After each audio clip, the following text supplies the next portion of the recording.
할렐루야, 여러분 다시 뵙게 되어 반갑습니다. 날이 많이 덥네요. 여름 같습니다. 그래서 오늘 제가 위에 마이를 벗고 이렇게 와이사스 찬음으로 하는 것을 여러분 이해해 주시면 고맙겠습니다. 오늘은 이제 지난주까지가 666표 이야기를 좀 했죠. 666표. 그 666표라는 것은 실은 666표라고 이제 하나에 붙여서 이렇게 고유명사화처럼 이렇게 쓰지만 실질적 의미는 666이 있고 표가 있다고 그랬습니다. 666의 표가 있다. 그래서 이 표로 갈 때 이제 그 표가 카르그마라고 했고 이 뜻이 두 가지가 있습니다. 하나는 예리한 칼것으로 새겨놓다 뜻이 있고 두 번째는 인을 치다 거든요. 그래서 예리한 칼것을 새겨놓다 그와 매매란 두 단어 때문에 많은 오해가 있어가지고 매매 수단으로 베리칩 이야기까지 나왔다고 그랬습니다.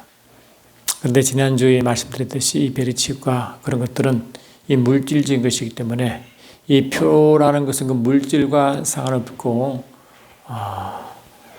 바다에서 올라온 짐승의 우상을 섬기고 그 절하게 만드는 자들에게 받게 하는 그것이 표인데 그 표를 받은 자 한 예시로 666이라고 했다고 그랬어요. 그래서 666은 어떤 일은 그 당시에 이 로마의 통치 아래시기 때문에 그 로마의 통치 아래실 때 그 기독교를 핍박을 많이 했죠. 그래서 뭐 네로 황제, 도미티안 황제, 트라이안, 하드리안, 마르쿠스 아우렐리우스, septimus 세베루스, 막시미우스, 데쿠스, 발레티안, 디오클라디안, 갈렐리우스 이렇게 해서 왕이 쭉 이렇게 기독교를 핍박한 왕들이 쭉 황제 이름이 쭉 나와죠. 그래서 그 네로 황제부터 쭉 이 열왕이 이제 등장하면서 기독교의 핍박은 최고조에 이릅니다. 그래서 이 요한계시록에서는 그 기독교를 핍박하는 로마 황제를 짐승으로 표현해가지고 황제 이름을 슬쩍 비교했죠. 황제를 비교하는데, 그런데 이미 우리가 말씀드렸지만, 신약과 구약의 그 영적 암흑기 400년 동안 아무 역사가 없는 것이 아니라 영적으로 굉장히 중요한 시대가 있었습니다. 그게 다니엘서에 나오는 5대 제국 이야기인데 그 5대 제국 뒤에 우리가 이미 말씀을 드렸지만 5대 제국 뒤에 이제 짐승이 다 드러나요. 짐승이 5대 지역의 짐승이 다 드러나는데 그 짐승들이 모양이 다르죠.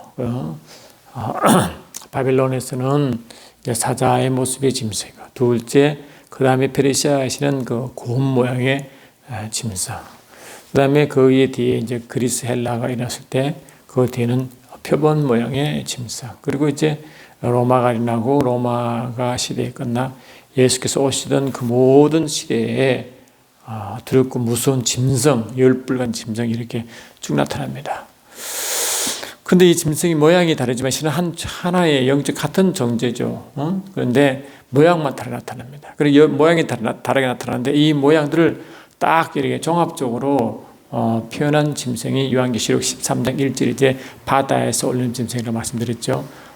곰의 모양, 사자의 모양, 표범의 모양, 또 아주 무서운 짐승의 모양으로 드러난 것이 바로 이제 요한계시록 13장 바다에서 온 짐승인데 그 바다가 물질 세계가 아니라 바로 흑암의 세력이라고 분명히 말씀드렸고 무적잉이라고 되어 있다고 계시록 17, 18장에 그 바다를 무적잉으로 설명한다고 말씀드렸어요.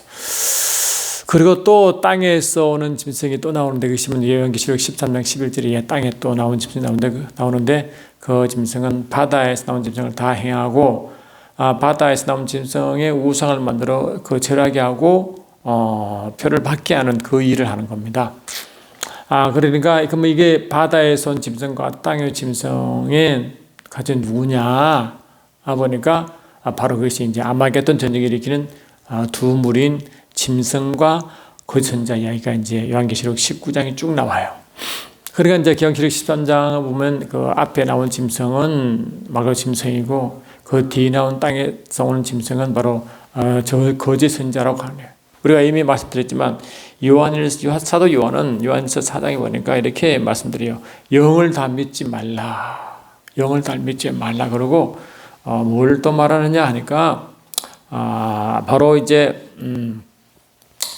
요한일서 4장 1절 보니까 사랑하는 자들아 영을 다 믿지 말고 오직 영들이 하나님께 속하였나 분별하라. 많은 거짓 선자가 세상에 나왔음이니라. 이렇게 되거든요.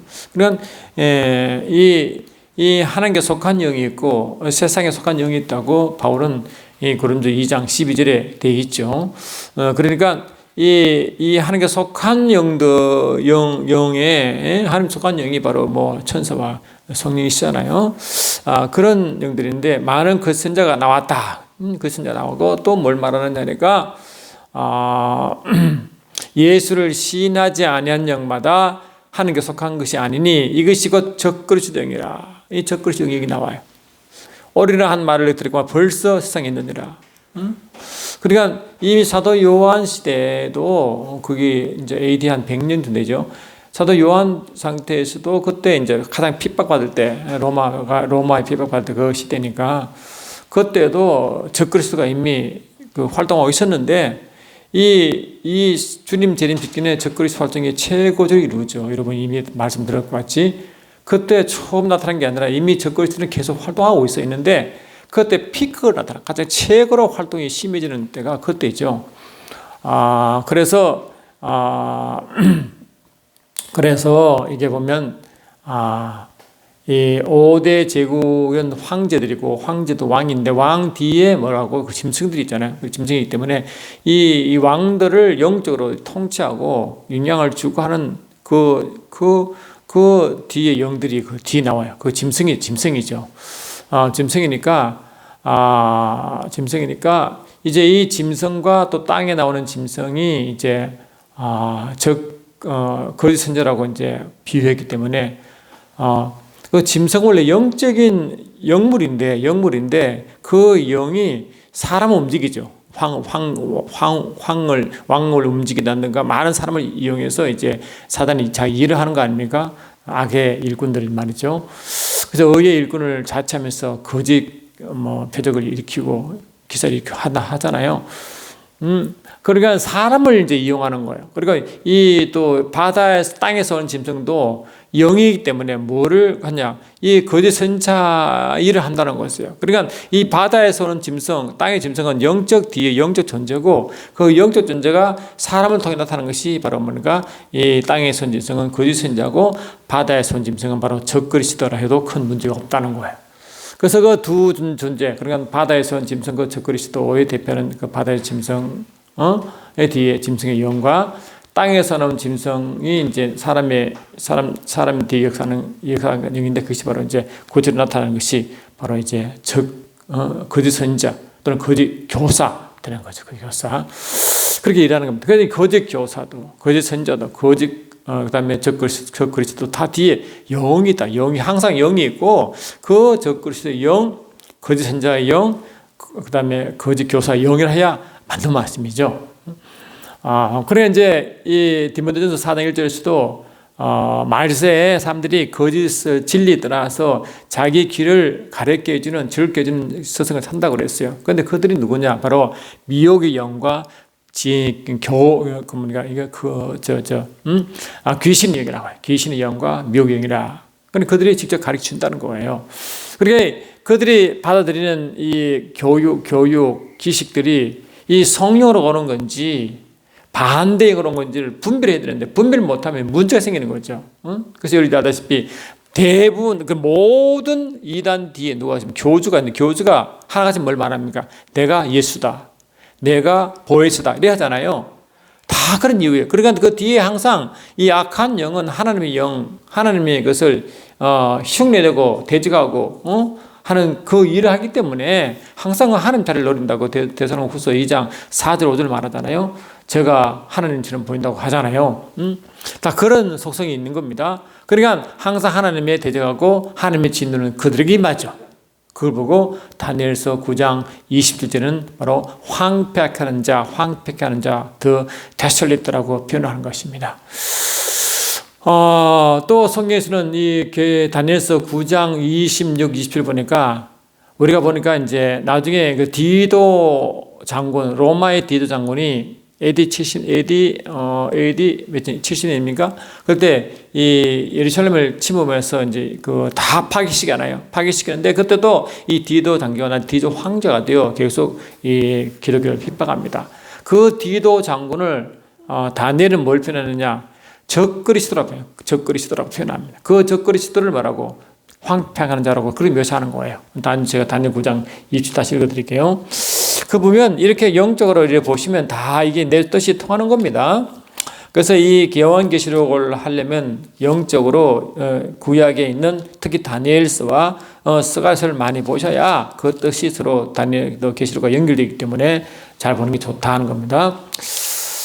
그래서 이 다니엘서 9장 27절 보니까 그가 26절부터 보니까 62일 후에 기름 부음 받은 자가 지금 예수님을 말씀하십니다. 끊어질 것이요 십자가 죽으심이죠. 장차 한 왕이, 이 왕이 바로 디도 왕이다. 왕의 백성이 와서 그 성읍과 성소를 무너뜨리려니와 그의 마지막은 홍수에 휩쓸림 같을 것이며 또 끝까지 전쟁이 있으리니 황폐할 것이 작정되었느니라. 이게 그가 누구냐? 황폐하는 자요. 동시에 뭐라고? 이게 역사적으로 디도 장군, 디도 황제입니다. 그래 이 디도 황제, 디도 왕을 뭐라고 말하느냐? 바로 이거를 그가 적그리스도라고 하죠. 적그리스도죠. 한 자가 장차 만상과 더불어 한 일일 동안에 언약을 굳게 맺고 그 일의 절반에 제사와 예물을 금지할 것이며 또 포악하여 가져간 것이 날개를 의지하였을 것이며 또 이미 정한 종말까지 진노가 황폐하게 하는 자에게 쏟아지더라 하였느니라. 이 황폐한 자들 뭐냐? 바로 이 디도 장군, 디도 황제를 말하는 그 뒤 영들과 그 다른 자들이 다 악한 사단의 무리겠죠. 그때 하나님의 진노가 임하는데 이 진노가 요한계시록에는 7인의 하나님의 진노로 나타납니다. 그리고 요한계시록 9절을 보면 이 하나님의 진노가 쭉 나오고 그 진노의 마지막이 이제 백부자 심판에서의 진노가 이제 백부자 심판할 때 그때 이제 하나님의 진노가 마무리되고 계시록 21장, 22장에 신지 새 예루살렘 성이 이제 열려 나간 겁니다. 그러니까 요한계시록은 어쩌면 하나님 나라의 완성과 그 하나님 나라를 방해하고 저지하고 핍박하고 모독하고 또 하나님을 이름을 신성 모독한 그 세력에 대한 심판이 있는 거예요. 그게 7인의 진노로 심판이 나타난다고 그랬어요. 그러면 가장 지난주에 말씀한 같이 이런 이거 짐승을 숭배하고 경배한 자에게 받는 표가 바로 이제 그것이 나중에 그것이 우리가 어떻게 말씀드렸어요? 그것이 바로 짐승의 이름이라. 그 표가 짐승 이름이래. 그리고 그 짐승 이름의 수라고 했어요. 그래서 수는 이 짐승의 이름은 우리는 예수를 믿는 자들은요. 계시록 14장 1절 보니까 14만 4천들이 어린 양과 함께 시온산에 서 있거든요. 그런데 그들 이마에 뭐라고?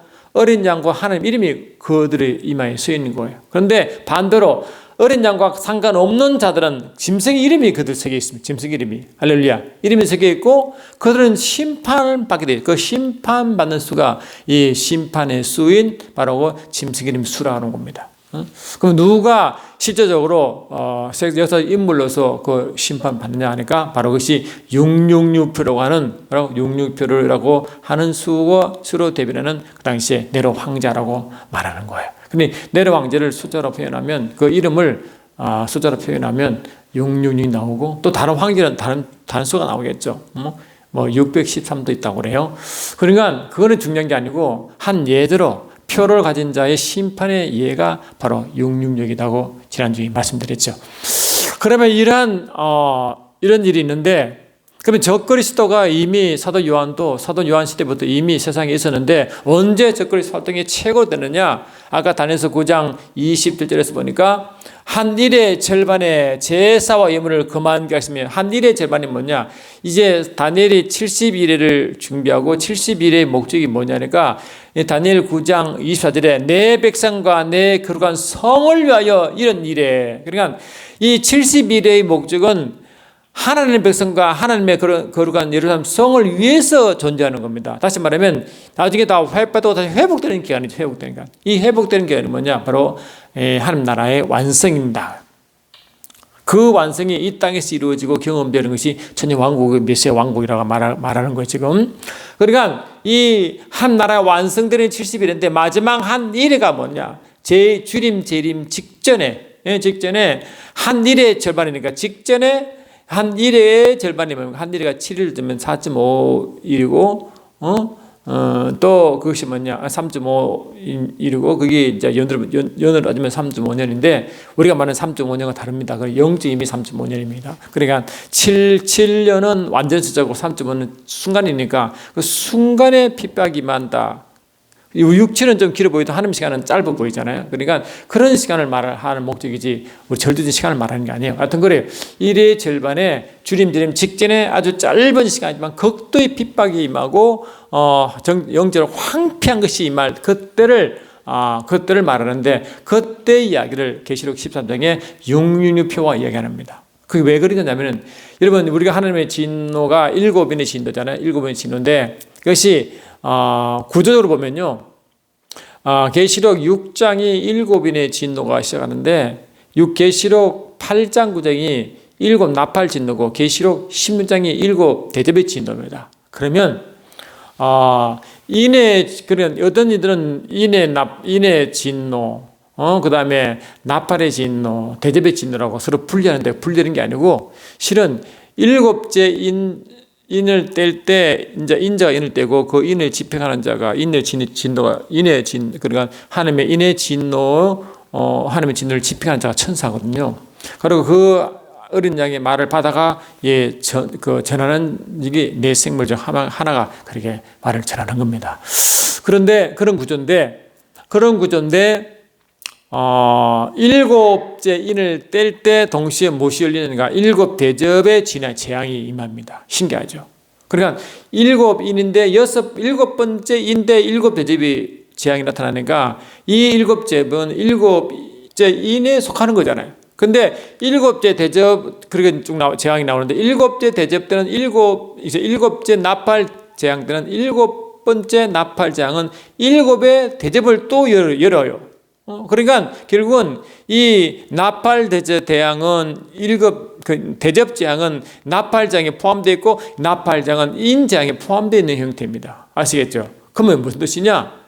6번째 인의 가장 환란의 마지막 때 하나님의 진노의 재앙인데 그 진노의 재앙을 그 나팔 재앙과 대접 재앙으로 상세히 설명하는 부분이에요.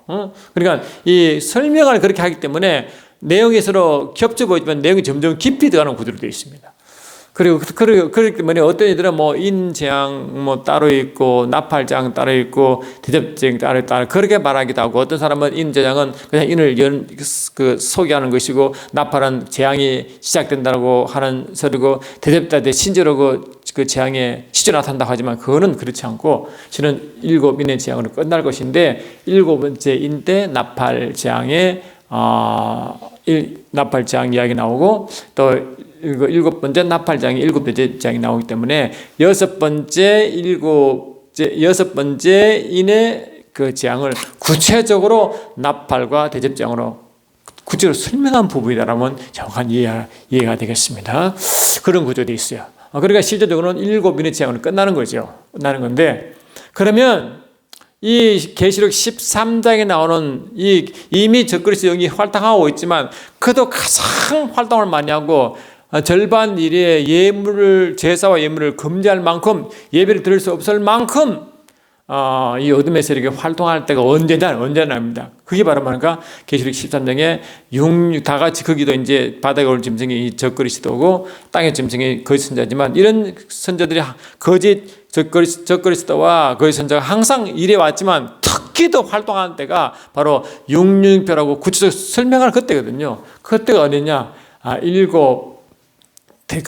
대접재앙 중에 첫 번째 대접재앙이 그 이야기 나와요. 제가 읽어드릴게요. 계시록 16장 2절 보면 나와요. 그다음 계시록 16장 2절 보니까 이렇게 되어 있습니다. 16장 2절 16장 2절 이렇게 됐어요. 1절, 2절 읽어드릴게요.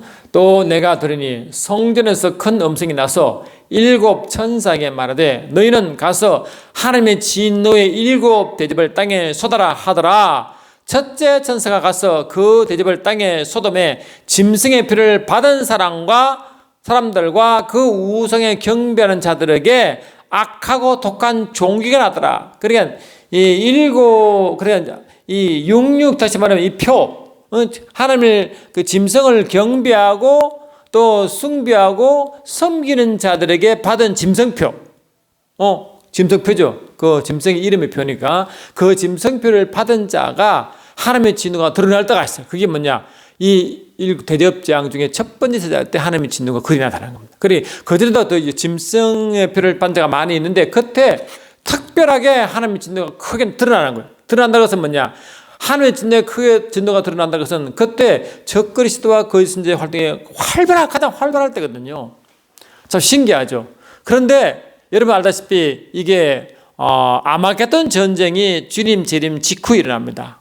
왜냐? 계시록 19장 11절에 보니까 주님이 하늘문을 열고 주님 재림하시잖아요. 재림하시고 바로 재림하시자마자 이 땅에서 어떤 일이 벌어지냐니까 주님이 재림하시면 공중으로 재림하신다 말씀드렸죠. 공중 재림이 있고 그때 주님 주 안에서 자는 자들이 먼저 부활에 참여하고 이 땅에 살아남은 예수 민자들이 휴거에 참여하여 공중에서 신혼 혼인 잔치가 벌어집니다. 완전한 영과 육의 혼인 잔치죠. 그리고 곧장 지상을 내려놓는데 그때 지상을 왜 내려놓느냐?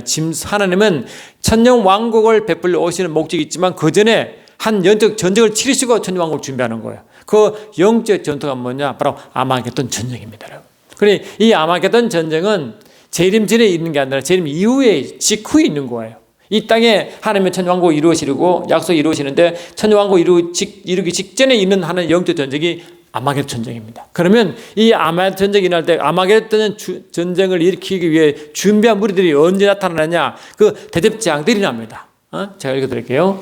보시면 참 이게 놀라운 이야기가 있는데 계시록 16장 12절 이하 보세요. 그거 보면 이렇게 돼 있어요.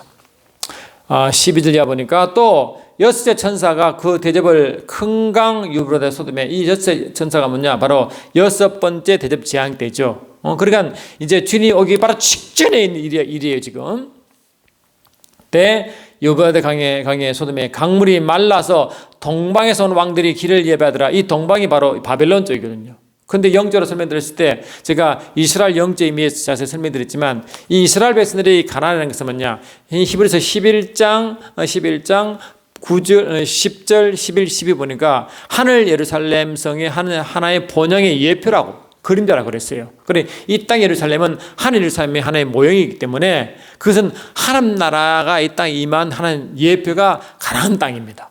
실은 이스라엘 백성이 가나안 땅을 정복해서 거기에 이스라엘 나라를 세우잖아요. 그건 이스라엘 나라가 실은 하나님 어떤 일을 원하느냐? 영적인 하나님 나라를 도래의 하나의 그림대로 표현하는 겁니다. 그러니까 이스라엘 지역, 다시 말하면 가나안 땅은 영적으로 교회의 지역이고 한 나라가 임한 곳이고 그 전에 있는 바벨론과 저 애굽은 세상을 의미하는 겁니다. 아시겠습니까? 그런데 이 주님이 재림 직전에 어떤 일이 벌어지냐? 이 여섯 번째 대접재앙 때 그때 어떤 일이 있느냐? 이 동방, 다시 바벨론에서 뭐냐? 이 왕들이 오는데 이 왕들이 누구냐 하니까 바로 이 세상의 왕들인데 세상 왕들은 지금 어디에 있습니까? 짐승의 통찰 있잖아요. 그래 짐승 안에서 짐승의 종로를 한 왕들이 오고 있는 거예요. 왜? 전쟁을 준비하려고. 그런데 이 유브라데 강이 뭐냐? 이 유대 그러니까 가나안 땅과 바벨론의 북쪽의 국경지대가 유브라데스 강이잖아요. 그리고 애국가 남쪽의 애국가는 그 애국강이 있잖아요. 그 애국강이 있잖아요. 그러니까 그 구분되어 있다고 이렇게. 그러니까 한 나라와 세상은 이렇게 그 성경은 요단강처럼 이렇게 분리되어 나옵니다. 아시겠죠? 그런 의미가 영적으로.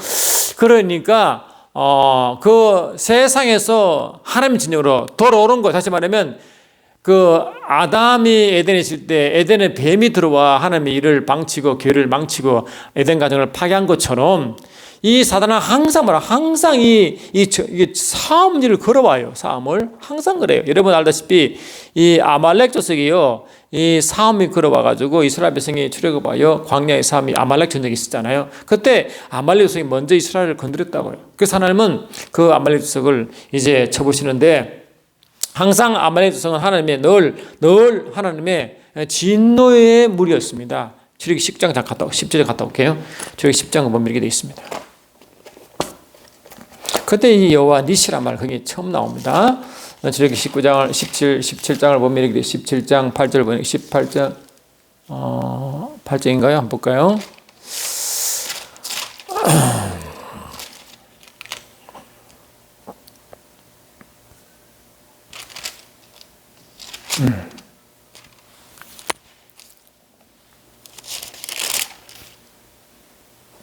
계시록 17장 8절부터 그때 아말렉이 와서 이스라엘과 르빈의 싸우니라 하므로 이 아말렉이 여기 나오는데 그거 보시고 이제 그때 이제 그 여호수아가 이제 나가서 전쟁을 치르고 이 모세가 이제 산에서 기도하는데 그 아론과 훌이 모세의 기도하는 팔이 내려오지 않도록 항상 도와줬잖아요.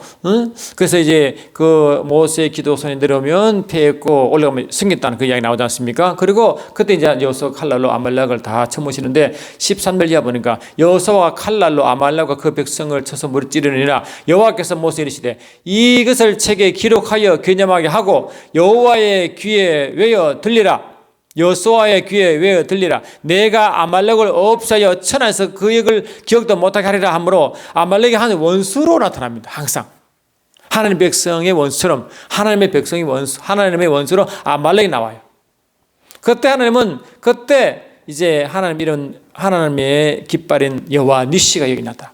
하나님의 깃발은 항상 먼저 승리 깃발인데 누구의 아말렉 족속에 대한 승리를 항상 말하는 거예요. 이르되 여호와께서 맹세하시기를 여호와가 아말렉과 더불어 대대로 싸우시리라. 그 싸움의 깃발, 승리 깃발이 이게 여호와 니시 깃발이에요. 아시겠습니까?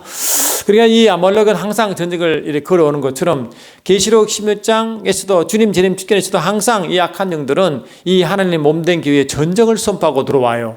그러니까 이 동방이란 그 바벨론에서 왕들이 여호와의 당을 통해서 온다는 것은 뭐냐? 하나님 지형적으로 공격하는 뜻입니다. 그 뜻이에요. 이제 이 뜻이죠. 그런 의미예요. 그 일을 아셔야 이 계시록이 제대로 해석이 됩니다. 그래서 보니까 이게 설명이 이렇게 나와요. 보니까 이제 그런데 또 그 계시록 16장 12절에 이제 동방의 왕들이 이제 그 여호와 당을 넘어오는 그런 이야기고 13절 보니까 또 내가 보면 개구리 같은 새 더러운 영이 용의 입과 짐승의 입과 거짓 선자의 입에서 나오니 거짓 선자 여기 나오니 그들은 귀신의 영이나 이정을 향하여 온 천하 왕들에게 가서 하나님 곧 전능하신 이의 큰 날에 있을 전쟁. 큰 날에 있을 전쟁이 뭐냐? 재림 직후에 있을 바로 아마게도 전쟁을 말하는 거예요. 아시겠죠? 그래, 이 천하 온 왕이 누가요? 이 온 왕이 이 짐승의 통치받아가지고 하나님 나라를 대적하고 몸뚱이를 대적하는 이야기를 하는 겁니다. 그러니까 온 천하 왕들이 다 몸뚱이를 막 공격합니다. 그게 그 뒤에 악한 영들이 있죠.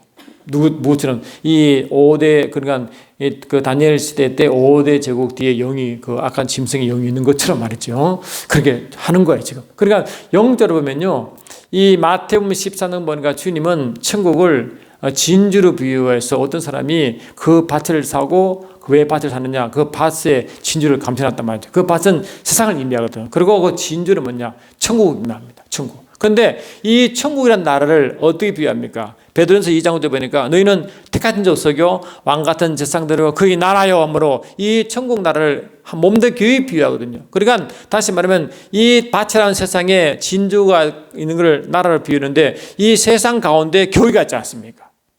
그 주님은 마태복음 16장 18절 보니까 너는 베드로라 내가 이 반석에 내 교회를 세우리니 음부의 권세가 음부의 권세가 이 권세가 이기지 못한 곳이 교회 있잖아. 그리고 교회는 음부 가운데 어두운 가운데 이 세상이란 밭 가운데 있는 보화예요. 보화 진주입니다. 그래서 교회는 하나님의 보배라고 하죠. 하나님의 보배라고 하잖아요. 그게 출애굽기 19장에 하나님의 보배를 하나님 백성이 나누고 그들이 세상 나라가 된다고 말했잖아요. 그런 뜻입니다. 그러니까 그런 이제 이 하나님의 진영으로 이게 뭐 쳐들어오는 이야기 나와. 왜? 큰 날 전쟁을 위해 준비한다고 되어 있어요.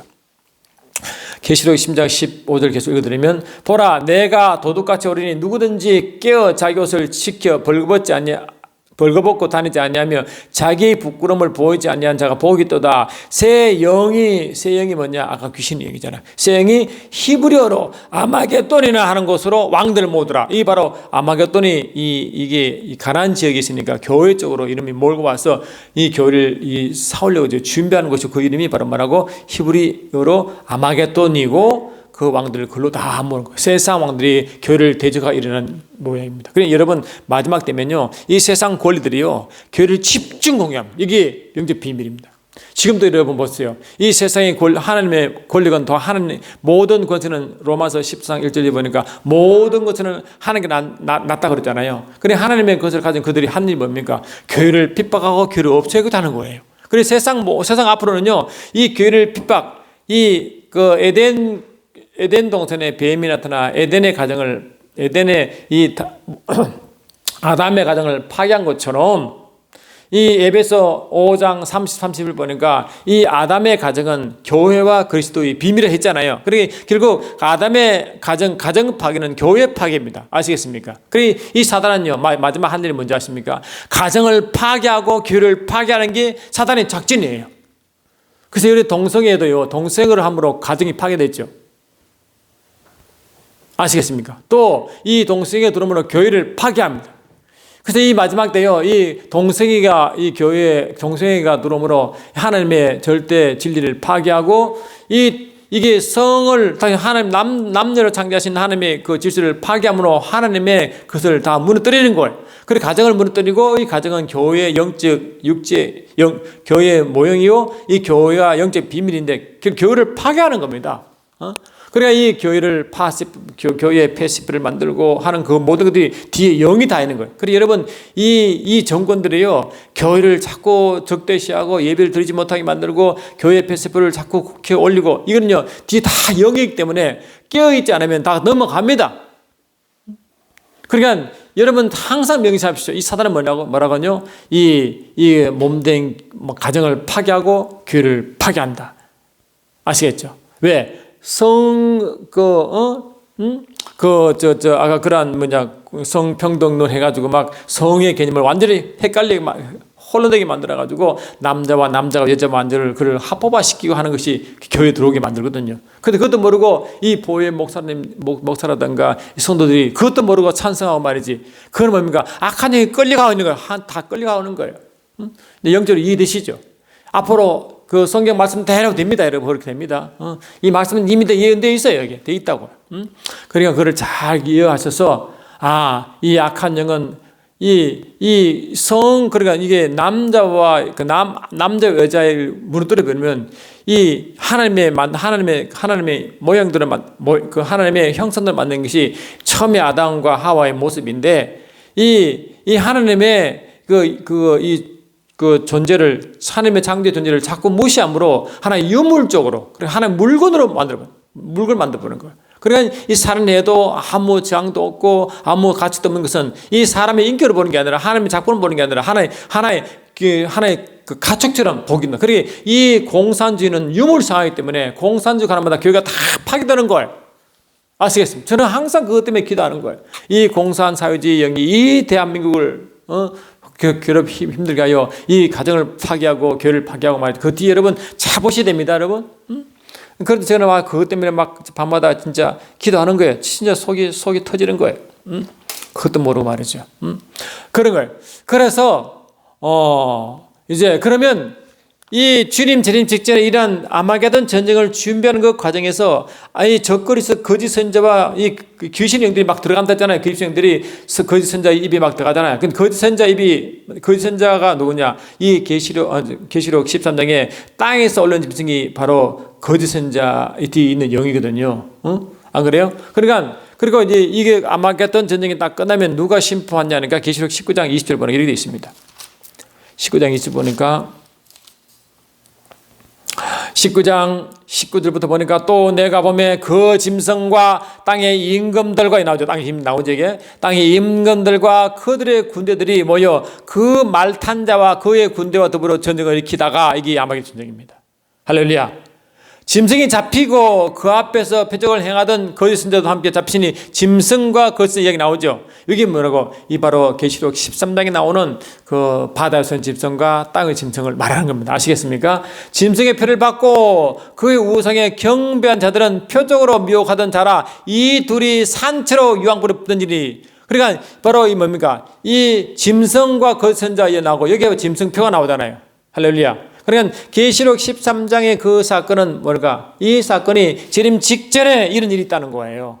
그전에도 항상 그런 현상이 왔지만 적그리스도가 항상 사도 요한 시대도 있었지만 극도로 활동하고 이렇게 교회를 파괴하고 교회를 가정을 파괴하려는 그 모든 작당들이 뭐라고? 영광을 도둑질하고 이름을 모독하고 그 신성 모독하는 그 모든 행동가 주님 재림 직전에 있는 그때 그 하나님의 진노가 짐승의 표를 잔 자에게 종기가 생기고 또한 그들 무리가 이제 큰 날 전쟁에 준비하는 그런 과정에서 말이죠. 그래서 주님이 재림 직후에 이제 이 땅에서 천왕국이 이루어지기 전에 바로 직전에 이러한 이제 악한 영들이 하나님의 진영을 공격하게 된다는 것입니다. 그러니까 그들 결국 패하겠죠. 그래서 이 거짓 선지자와 짐승은 말하고 산채로 유황불에 던져지는 겁니다. 이게 그러니까 이게 우리가 그런 과정을 그러면 이게 직전에 그런 적그리스도가 활동할 때 어떤 모습이 있냐? 그게 이제 계시록 13장에 나와요. 13장 보니까 이렇게 나와 있습니다. 계시록 13장 보니까 13장 보니까 온 땅이 짐승을 따릅니다. 계시록 13장 3절 보세요. 13장 3절 보니까 그의 머리 하나가 상하여 죽게 된 것 같더니 그가 죽게 됐던 상처가 나면 온 땅이 놀랍게 여겨 짐승을 따르더라. 그래 온 땅이 이 땅은 뭐냐니까 이 교회가 있는 땅이죠. 그 교회가 있는 이 세계인데 이 세상에 온 세상이 뭐라고 짐승을 따라갑니다. 그러니까 아직 아니죠. 지금 뭐 전 세계 예수 믿지 않는 자가 이런 적그리스도가 나타나게 따라간 자가 아직 없잖아요. 근데 앞으로 온대요, 그게. 그러니까 이 종교계뿐이 어떤 사람은 가톨릭의 그 교회를 하지만 이 가톨릭은 종교이기 때문에 가톨릭 믿는 따라가지만 그렇지 않은 자들은 불교 이슬람교는 모르잖아요. 그러니까 이 교황도 그 종교에서 하는 그런 그 적그리스도 일을 할 수는 있지만 그뿐만 아니고 각 분야에 이 적그리스도가 딱 등장하는 겁니다. 그리고 가장 큰 세력이 말이고 온 땅의 사람들이 정치, 경제, 문화 상관없이 모든 예수 믿지 않은 모든 들이 그걸로 따라간다. 그게 곧 온대요. 아직은 아니죠. 그러니까 그 재림 직전에 이런 현상이 있으면 이 짐승이 활동을 하게 된다. 그걸 아십니다. 그겁니다. 그때 특히 우상 숭배하기를 강요할 때가 있다. 그때를 항상 우리가 지금 아직 아닙니다. 그럼 곧 올 것입니다. 그럼 지금은 언제냐? 7인의 진도 중에 이 세 번째, 첫째, 둘째, 셋째, 넷째까지 인이 지금 거의 상태고 곧 뭐라고? 곧 여섯 번째 인이 다섯 번째 인은 뭐니까 아직 그 하나님의 진노는 없어요. 그 먼저 순교한 자의 신원 이야기가 나오고 그다음 여섯 번째 인 나오거든요. 여섯 번째 인의 그 진노는 그때는 아직 오지 않지만 그때가 이제 말하면 이런 계시록 13장과 그다음 마음의 준비를 위한 그 영적 그 상태가 그때 일어나는 겁니다. 그러니까 지금은 아직 아니지만 곧 온다는 것입니다. 곧 온다. 우리가 이미 성경 마태복음 24장은 요한계시록의 축소판이거든요. 그때 이 땅에서 기근과 전쟁과 이런 쭉 나오는데 그건 아직 재난의 시작이래요. 그 재난 시작이니까 지금 아직 재난의 시작 단계입니다. 단계인데 재난의 시작인데 그때 곧 지나면 이제 말대로 이 적그리스도 활동이 활발하게 일어나고 그때 이제 특히 우상에 숭배하고 온 땅이 짐승을 그 바다에서 온 짐승을 따르는 현상이 있을 것이다 하는 겁니다. 따르는 현상이 있을 것이다. 아직 아니지만 곧 그럴 것이다. 그리고 이제 계시록 13장 7절 8절 보니까 또 나와요. 7절 8절 보니까 또 권세를 받아 성도들과 싸워 이기게 되고 성도와 싸워 이긴다는 것은 뭡니까? 성도가 힘이 없어 이긴 게 아니라 성도의 믿음을 지킨다는 거죠. 왜냐하면 계시록 13장 10절 보니까 사로잡힌 자는 사로잡혀갈 것이요 칼에 죽은 자들은 마땅히 칼에 죽일 것이니 성도의 인내와 믿음이 여기 있다. 성도가 끝까지 믿음을 지키는 겁니다. 누구 지금 사도 요한처럼 말이죠. 그때 뭐라고? 그때 성도들이 많이 순교를 당한대요. 권세를 받아 성도들과 싸워 이기고, 혹시 성도의 여기 이제 뭐 순교 이야기 여기 나오는 것입니다. 각 족속과 백성과 방언과 나라를 다스리는 권세가 이게 뭐 족속과 백성과 방언과 나라와 이게 뭡니까? 온 세상이죠. 온 세상을 말하잖아요. 왜? 계시록 17장에 이것을 온 세상으로 분명히 계시록 17장 15절에 말했잖아요. 다시 읽어드리면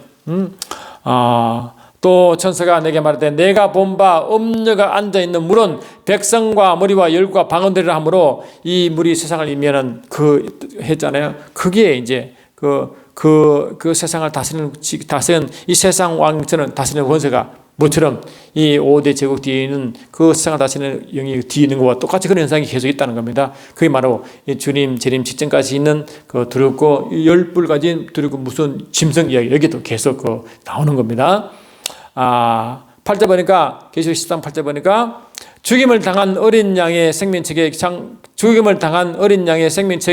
창세 이르러 이름이 기록되지 못하고 이 땅에 산 자들은 다 짐승에게 경배하더라. 그래 이 땅에 사는 자들이 뭐냐? 바로 예수를 믿지 않고 생명의 책에 기록되지 않는 자들이고, 그들은 전부 다 말하고 짐승에 경배하고 짐승을 따라갑니다.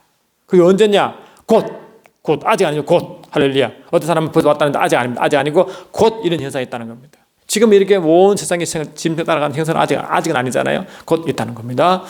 그러니까 우리가 이 또 12절 보니까 이렇게 있습니다. 그가 먼저 나온 짐승의 모든 경수. 이거는 뭐니까 바다에서 나온 짐승 이야기죠. 그가 먼저 나온 짐승의 모든 것을 그 앞에 행하고 땅과 땅에 사는 자들을 처음 짐승에 경배하니 곧 죽게 되었던 상처가 나으니라 하므로 땅과 땅에 사는 자들이 다 짐승을 경배한대. 그때 짐승을 다 따라가고 말이죠. 짐승을 다 따라가고 경배할 그때 한다. 그때가 예수 믿지 않은 자들을 땅과 땅 가운데 사는 자라고 표현하는 겁니다. 그래서 계시록 12장 12절은 땅과 바다는 화가 있다고 말하는 이유가 다 영적으로 어두운 세계 그 사이에 사는 사람들을 말하는 겁니다. 그러니까 의를 잘 보시면 이제 그 뜻이 나와 있어요. 그러니까 이 짐승표는 말하고 예수 믿는 자에 상관하지 않고 예수 믿지 않는 자들이 그 짐승에 속하여 통치받는 그들이 다 그게 이제 경배해야 되는데, 그 경배하는 받는 것이 바로 표인데, 표가 뭐라고? 표로 바로 영적으로 우리는 인치 뭐냐는 거, 우리는 하나님의 소유로 인침받는다고 고린도후서 1장 22절 나오잖아요. 우리는 하나님 것으로 인침받고 그 보증의 표로 성령으로 인을 받는데, 그렇지 못한 자들은 짐승에 경배하고 우상을 섬기는 그들에게는 짐승의 소유로 인침받는 게 바로 표라는 겁니다. 짐승의 소유로 인침받는 자를 표를 받았다. 카라그마 바로 인침받다. 이 카라그마잖아요. 그런 뜻이다. 그러니까 이 표는 짐승의 소유, 짐승의 것이라고 인침받는 사건이지 이런 물건이 아니다는 겁니다. 아시겠죠? 그런 물건이 아니다. 그걸 항상 기억하시면 되겠습니다. 아멘. 그래서 이 마지막에 그런 현상이 있을 텐데 항상 우리가 이거를 잘 이해하시고 잘 따라가야지만이 제대로 우리가 이해할 수 있고, 이런 표, 그리고 이제 이런 하나님의 그러니까 짐승을 섬기는 표를 받은 자에게 하나님의 진노가 바로 이제 첫 번째 대접 재앙 때 하나님 진노를 표시하고, 이런 일이 앞으로 계속 점점 더 이런 짐승이 나타나 그 땅의 짐승이 바다의 짐승은 우상에게 예수 믿지 않는 모든 자가 다 경배하도록 만드는 일이 곧 있을 것이다. 그러니까 얼마나 영적으로 혼란스럽겠어요. 그러니까 저와 여러분들은 더 승에 예민하여 그 상황을 잘 바라보고 하나님의 진노가 임할 때 여러분 더 그 악한 영들이 그 활동하면 교회를 핍박이 더 심하겠지 않습니까? 분명하죠. 아까 말씀드렸잖아요. 그 권세를 받아 성들과 싸워 이기게 되고 한 만큼 그때 성도의 승기가 엄청 난다고요. 그러니까 그 끝까지 그래도 뭐냐? 계시록 13장 10절 보니까 사로잡힌 자는 사로잡힐 것이요 칼에 죽은 자는 마땅히 칼에 죽음을 것이니 성도들의 인내와 믿음이 여기 있다 하므로 이때도 성도가 믿음을 지켜야 된다. 그 이야기가 정인의 삶인데 그 계시록 12장에 바로 정인 이야기 나와요. 정인 나와요. 11장에 두 정인 이야기 나오는 겁니다. 그래서 이 두 정인 특히 그러한 그때도 이러한 바다 짐승이 땅의 짐승이 있을 때 그 마지막 지름 직전에 있을 그 대환란 가운데 있을 이 짐승들의 활동에서도 끝까지 믿음을 지키고 환란을 이겨나가는 자들의 그 모습을 두 증인으로 설명한다. 두 증인으로. 그래서 다음 시간은 이 두 증인 이야기를 할 것입니다. 이 두 증인 얘기도 상당히 말이 많아요. 그런데 이런 맥을 아시면 두 증인 누군지를 금방 알 수 있고 쉽게 이해할 수 있다는 겁니다. 그래서 다음 시간은 이 두 증인 이야기를 영적으로 더 깊이 알아보는 시간 되도록 하겠습니다. 여러분 고맙습니다.